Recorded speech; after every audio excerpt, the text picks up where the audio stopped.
బేబీజీ అమరావతి వెంచర్లో freedom from registration charges జనవరి 26 వరకు మాత్రమే. Call 04069032244. Welcome to Suman TV. మన శివశంకర వరప్రసాద్ రికార్డుల మీద రికార్డులు కొల్లగొడుతున్నారు. ప్రపంచవ్యాప్తంగా ఈ సినిమాకి మునిపెన్నడు లేని విధంగా రికార్డులు అప్రతిహాతంగా కొనసాగుతున్నాయని చెప్పాలి. ఎందుకంటే జనవరి 12 రిలీజ్ అయింది. ఈ రోజు చూసుకుంటా ఉంటే ఓవర్సీస్ లో #1 grosser of 2026 for Indian cinemas. అంటే మునిపెన్నడు లేని విధంగా ఏ సినిమాకి దక్కని గౌరవం ఆ రికార్డ్స్ మన శివశంకర వరప్రసాద్ కి దక్కుతుందనటంలో ఎటువంటి ఇది లేదు.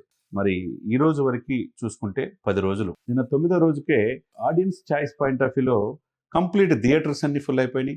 దీంతో పాటు టికెట్లు ఎక్కడ దొరకట్లేదు. ఎక్స్ట్రా థియేటర్లు కూడా నిర్మాతలు వేయాల్సిన పరిస్థితి ఉందంటే ఉన్న సినిమాలు తీయలేని పరిస్థితి. కానీ మిగతా సినిమాల కంటే భిన్నంగా ఎప్పుడు లేని విధంగా ఎక్స్ట్రా చేయాల్సి వస్తుంది. తండోపతండాలుగా తిరణాలకు వెళ్ళినట్టుగా ట్రాక్టర్లో ఎద్దుల బండ్ల మీద వెళ్తున్నారంటే ఈ సినిమా ఎంత ప్రజల్లో ఇన్కల్కులేట్ చొప్పించబడిందో అర్థం చేసుకోవచ్చు. మునుపెన్నడూ లేని విధంగా చిరంజీవి గారు 7 పదుల వయసులో నేటి యువతరానికి హీరోలకి ఏమాత్రం తీసుకునే విధంగా నేనే #1 అన్నట్టుగా ఆయన ఆహభావాలు కావచ్చు, ఆయన నటన కావచ్చు నెక్స్ట్ లెవెల్ అనే అంటూ ఎటువంటి ఎక్స్పెక్ట్ లేదు. 350 కోట్లు దాదాపుగా కలెక్షన్ చేసింది. రాబోయే 3-4 రోజుల్లోనే 500 కోట్లకి ఈ సినిమా రికార్డు సృష్టించబోతుంది అనటంలో ఎటువంటి అతిశయోక్తి లేదు. డెఫినెట్ గా 500 కోట్ల క్లబ్ లోకి వెళ్ళబోతుంది. అది అంతకు మించి వెళ్ళినా ఆశ్చర్యపడాల్సిన అవసరం లేదని ట్రేడ్ వర్గాలే చెప్తా ఉన్నాయి. ఈ రోజు వరకు ఇందాక నేను చెప్పినట్టుగా మన సినిమా దేశ సరిహద్దులే కాకుండా ఉభయ తెలుగు రాష్ట్రాలే కాకుండా ఓవర్సీస్ లో కూడా ప్రవాసాంధ్రులు కావచ్చు, ఇక్కడి నుంచి వెళ్ళి ఉద్యోగాలు ఇచ్చి అక్కడ సెటిల్ అయిన వాళ్ళు కావచ్చు, అంతకు మించి అభిమానంతో ఆయన చూసి ఎదిగిన వాళ్ళు, ఆయన చూసి లైఫ్ లో సెటిల్ అయిన వాళ్ళు చిరంజీవి గారి స్ఫూర్తి అంటున్నారు. ఆయన చిత్రపటాలకి ముద్దులు పెట్టుకుంటున్నారంటే మరి దీన్ని ఏ విధంగా చూడాలో అర్థం చేసుకోవచ్చు. #1 ఓవర్సీస్ ఇండియన్ సినిమా అంటే మరి చిరంజీవి గారికే ఆ రికార్డులు ఆయన పేరు మీదే ఉంటున్నాయి.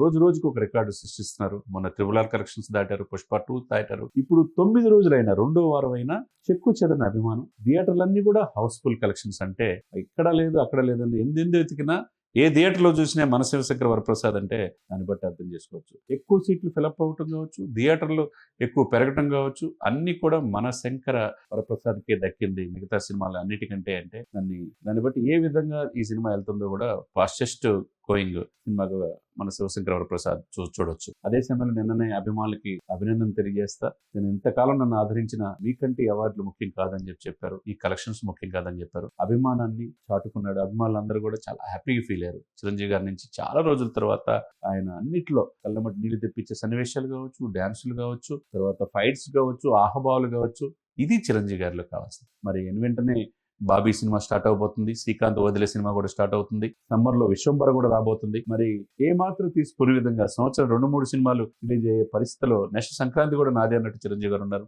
ఇంకోవైపు ఓజీ నుంచి సార్ భగత్ సింగ్ గారు, పవన్ కళ్యాణ్ గారు రాబోతున్నారు. మార్చిలో పెద్ది రాబోతుంది. తండ్రికి మించి తనయుడిగా గ్లోబల్ స్టార్.